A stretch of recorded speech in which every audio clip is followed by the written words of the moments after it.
Okay, welcome everybody. This is another version of Scott Talks. Today we're with a good friend of mine, Alissa Kuksis. She is been in the industry for quite a while. She's worked with Home Trust before this, and I worked with her there briefly. But she's been at the MIC called RiverRock for the past, how many years now, Alissa? Almost 3. 3 years now. And so she's the main person I like to talk to when asking questions about MICs, because I think, as we all know, coming into this new year, it's going to be a very, very different time for brokers to find deals and place them in the right spots. And there's no such thing anymore as a AAA deal within the box. And a lot of your clients are going to be looking for outside help from different options. And as I said in the post that I put up on Facebook too, the diversification of your portfolio with these types of lenders is going to make sure that you don't lose that client if you ever have to get into a situation where you're unable to find that kind of information. So, Alissa, why don't you just say hi to everybody right now and just tell us a little bit about yourself and what you're going to be talking about today, and then or actually just introduce yourself first. And I got a few questions off the bat. So Perfect. Good. You're coming in swinging. I love it. Yeah. Okay. So yes, my name's Alissa. I worked with Scott at Home Trust. So I was at Home Trust for about 3 years, and then I moved over to RiverRock.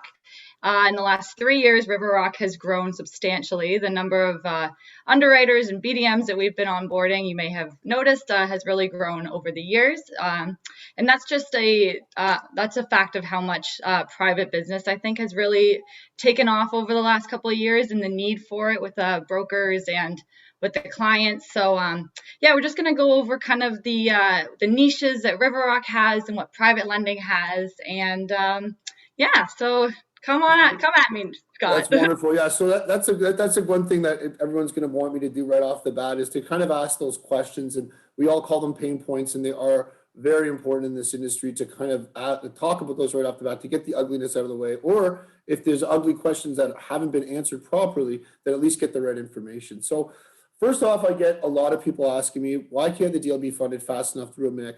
Or why are there so many documents that are added to it? Or is it too expensive for me to go this way? And also to odd things like lower LTVs and everything like that. Can you kind of talk to how RiverRock is different, or how MICs can be different in these situations, and what's the best way to go about it? Absolutely. Okay. Perfect. There's my screen. Okay. And I'm going to address every one of those questions. I'm glad you brought those up. So yeah, starting off with the quick funding, like I know a lot of MICs say, oh yeah, no problem, I can close quickly, but then they can't close for a couple of days. And sometimes a couple of days is not fast enough for, deals that fall through last minute at a B lender, or I can go with the MIC, or I have a private individual who has the funds and they can close tomorrow. So RiverRock is almost similar to a private individual in the fact that we can actually close in 24 hours. So not too many MICs have that functionality, and we do because we have a partnership with First Canadian Title. So not having to use the 2 lawyers to close the deal not only saves the client's money, but it also saves the client's time. So once the client has the appraisal completed, which they do if it falls through last minute at a B lender, or usually when they're in a time crunch, the appraisal is already completed. So that's huge for us. If the appraisal is already completed, we're able to scoop up the deal and close quickly. We've closed same day with some of these deals. Wow. So that's unheard of in the MIC space, and that's something that we are able to accommodate. Just not having the 2 lawyers back and forth.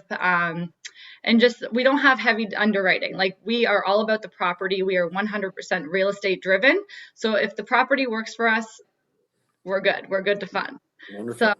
So that's one of the huge things that we offer that not too many of the other MICs can do. And that's largely due to our FCT partnership and our quick, simple underwriting.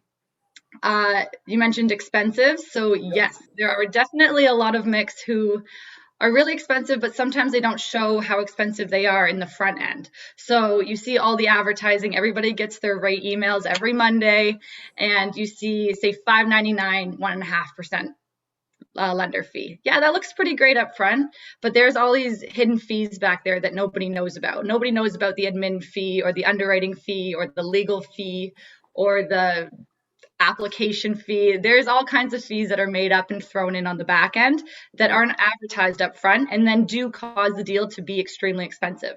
So at RiverRock, we pride ourselves on being very transparent with our fees. So sometimes I'll quote a broker or an agent what ballpark kind of pricing they'll be looking at with us, and they'll say, "Oh, that sounds expensive." And I say, "It might sound expensive up front, but that's all in. You're The not paying honest truth. anything Yeah. else, right?" So Be a honest up lot of front. That's nice. it becomes like a bait and switch, right? Like a client sees 599 too. Awesome, let's do that. And then at closing, you get a pile of fees that you didn't even know about up front.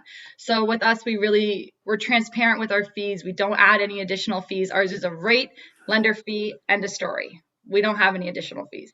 So that's something that like is really important when you're working with mix, is knowing the difference, like knowing what mix charge these extra fees and stuff like that. You can't look at a rate and lender fee and just assume that's all in anymore. Like that's, if it seems too good to be true, I always tell my brokers and lender and clients, if it seems too good to be true, it probably is. They will make up for that missing rate or missing lender fee or missing admin fee somewhere else along the line. If it's not at the originations, it's at payout, right?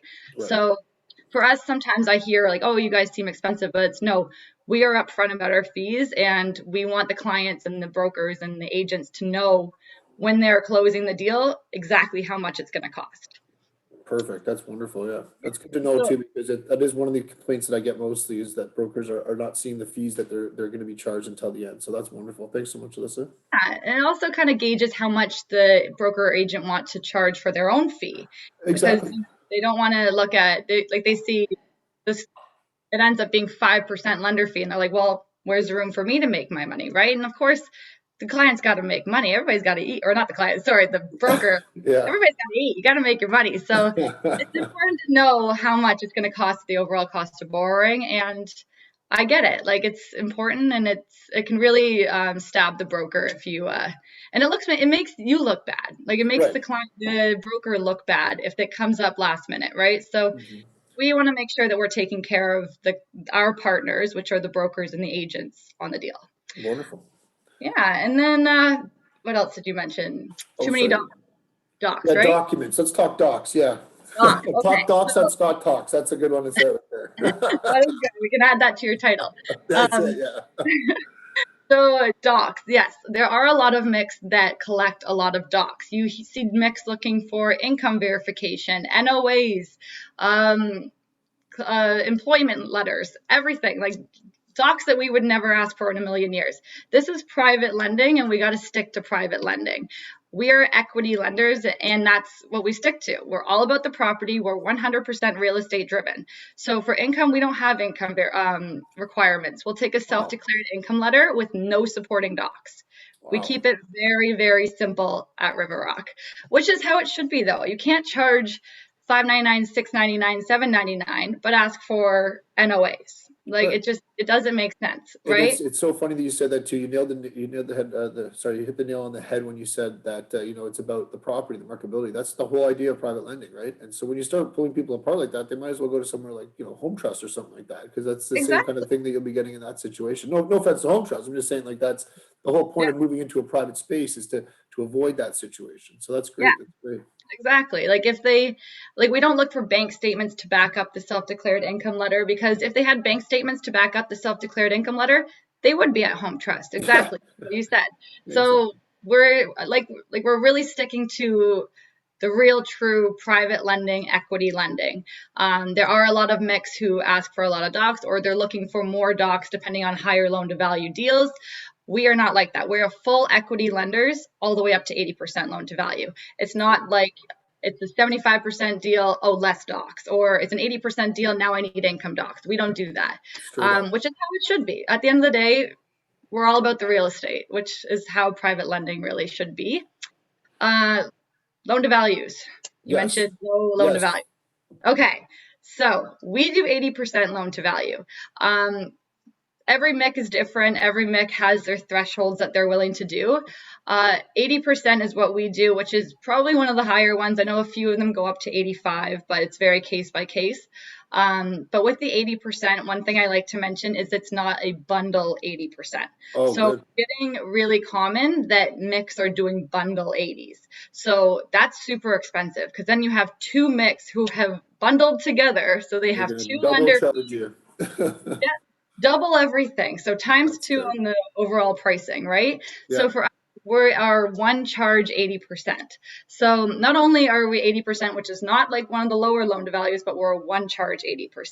So you really got to compare what kind of 80% you're working with, because like sometimes they don't really even know that it's a bundle, right? Like you need to know that it's a bundle 80, because sometimes they'll just do it all in one commitment and you don't And even really. they won't tell you that stuff. So it's something, and that's a good tip for everybody who's listening to that. When and Alyssa's telling you that too. Next, if you are doing one with somebody like along with another mech, ask the question: are you guys bundling this? Because I mean, it's a good one to ask them in order to make sure that you're not getting, it's you're not blindsided by it, or you're not just being told what you should be told. So that's great. It's great advice.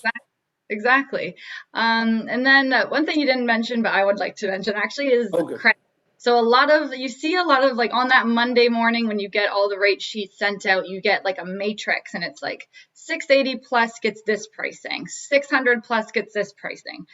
For us, we are very flexible on credit and we're not driven by a beacon score. Like we look at the deal or the entire bureau as a whole. We're assessing risk here. We're not looking at a number and putting it into a bucket. Private lending doesn't work that way. So for us, we say if it's a 550 beacon score, but they're fully utilized, they're a little bit stretched out, but they're making all their payments, they're not overly risky because obviously they're responsible in making their payments. So we aren't pricing them really high just because they're a 550 beacon score, right? Right. So you got to be fair to the credit bureaus as a whole and the clients and um, how they manage their debt. It can't just be 550, oh, that's the highest pricing, or 480 highest pricing. We got to say, okay, why is it 480? Why is it 550, right? So these type of things are really important and things that we take into consideration when we are pricing. With that in mind, we don't have a minimum beacon score. Like we Oh, will good. take That was my next we will question. take any credit, right? Yes. So any credit is good for us. It affects the pricing on the deal and our overall assessment on the risk of the deal. Perfect, wonderful. That's great to hear. So I mean, in terms of one thing I wanted to ask, and it's not like an overly crazy question, but can you tell me a bit of territory? Whereabouts are you guys willing to go? That's the next question. I just want to Good. make sure I give Love it to that. the right people. Yeah. Yeah. Actually, I have a map. Oh, nice. Here we I'm go. going to show you my map. Okay. It's all So, prepared. Here we go. Oh, look all at right. I was waiting for that question. No, just kidding.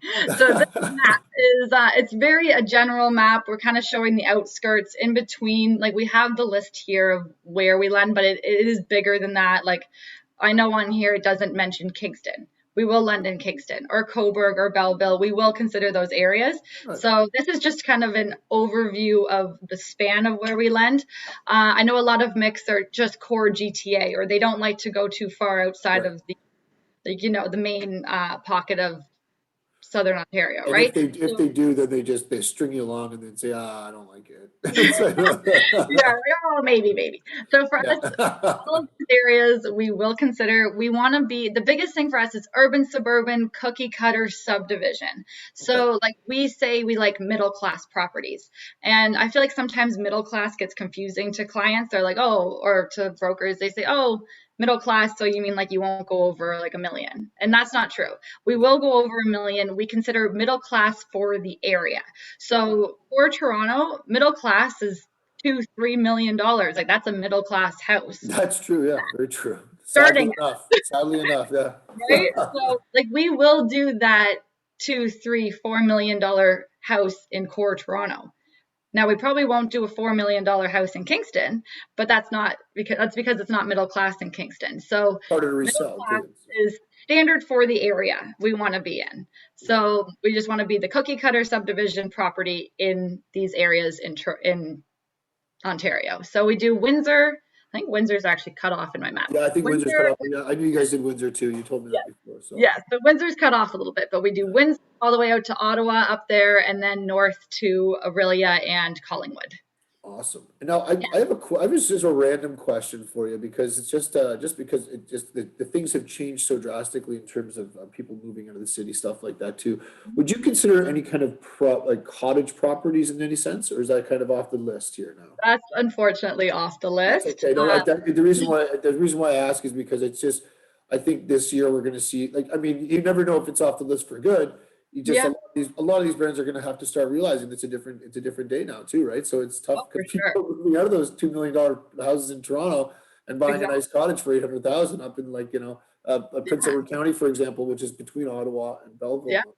Love Prince Edward County. Yeah, exactly. I mean, who doesn't, right? Yeah. It's a great Yeah, exactly. area. So So we do like I feel like we have really started to see like the increase in the market going outside like even like Durham Durham area it has like blown up in Durham, so we are seeing like these areas the property values increasing like crazy, and we are prepared to follow that trend.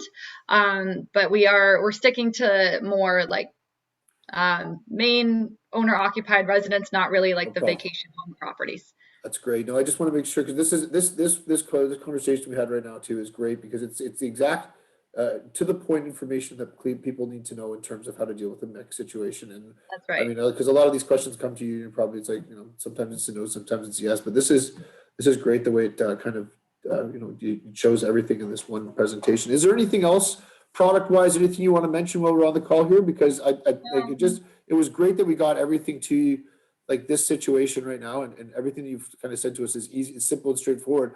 I want my brokers to reach out to you. I want my brokers to have a conversation with you, and I want them to get to know you better, Alissa, because it seems like like there's a lot of people who will be using this, like I said earlier, and I think it's a great time for you to kind of get to know them more. And if we were in a situation too, if like you know in these trade shows we haven't been able to go to, it would be great to introduce you face to face. But in the meantime, this is actually the perfect way to get this information across too. So. Is there anything else you wanted to add to that, or Yeah, actually, one more thing. So, perfect? Yeah. on the hidden fees thing and just fees in general, Okay. one of the biggest advantages to working with RiverRock was that FCT partnership. So, I mentioned it briefly with our 24-hour closing. Yeah. So, I also mentioned that we save money on it. So, FCT actually allows the client to only pay for their own set of legal fees and not have to pay for lender legal fees. So, we're actually the only MIC in the space who has this partnership, and the client's only paying for their own set of legal fees, no MIC legal fees, which MIC legal fees are, I don't know if you've seen MIC legal fees, but they are up there around $25,000, $3,000 sometimes. So on the overall cost of borrowing, that makes a huge difference, Of course. especially on seconds, right? Like when you think about a second's what? $100,000 second to make math simple, you're Mhm. saving $2,000, $3,000. That's 2 to 3% on the overall cost of borrowing. That's So true. that savings is huge. So I always want to, like, whenever I'm quoting a second to a broker or an agent, I always say, keep in mind that those savings, because when you're comparing pricing, a lot of the times you forget about those closing costs that really do hike the closing cost, or the overall cost of borrowing, right? So you just got to know your MIC. Every MIC is different, and you want to have a couple of them in your back pocket. You want to have the ones who will do those cottage countries and like the Yeah. vacant land. Yeah, and then you got to have your residential mix like RiverRock, and then you want to have maybe a commercial MIC. So it's important like just to know your mix and stick to those a couple, just because that way you know what you're in for. Every MIC is different. Everybody's pricing structure is different, and you can't compare apples to apples when all you're doing is looking at rate. Wonderful. That's a great way to describe it. And I'm sure, you know what, actually, it'll be good to have you back one time when we get some of the questions in, and then we can do like, you can give us some more information based off of what you know about how the mix system works, because I think it's going to be very important coming into this. Like, I mean, I remember like 3 years ago when you started there, I think everyone started saying like, right now it's a necessary, mix are necessary, all this stuff too, but now they're even more necessary. And it's crazy that how that happened, because I Yeah. remember like a couple of people just saying to me, like we're going to go for a few years, and then I'll probably come back into the AAA space again. But no, Yeah. the people who've gone over there have realized that it's with banks tightening up, with different rules coming down all over the place. This is a necessary thing that we need. So yeah, no. So thanks so much, Alissa. And like I said, can you put up your information on the back here? Like, do you have a thank you thing right now? Just because I'm going to get it from you anyway, but it's nice to Sure. have. There you go. So there's Alyssa's number and email. What I want you guys to do in this scenario is reach out to Alissa, because you guys have deals on your desk right now that are definitely in this kind of situation. I know that because we cover the GTA, Alissa. So my brokers that I'll be pushing this to are GTA brokers. So they're the ones who are going to be. Perfect. Then that according to that big old map of yours, that's exactly where you need it. So Right. That's right. yeah. So Alissa, thanks for coming on. This is a great segment, guys, because we've recorded it ahead of time in order to get the information over to you guys properly. And when this does air on March 3rd, which you guys are watching at this point in time, please reach out to Alissa. I will be sending it to you guys in an email as well for all the information you need. So thank you, Alissa, Thank you. and we'll talk to you soon. Thank you. Thanks, Scott. Thanks for having me. No problem.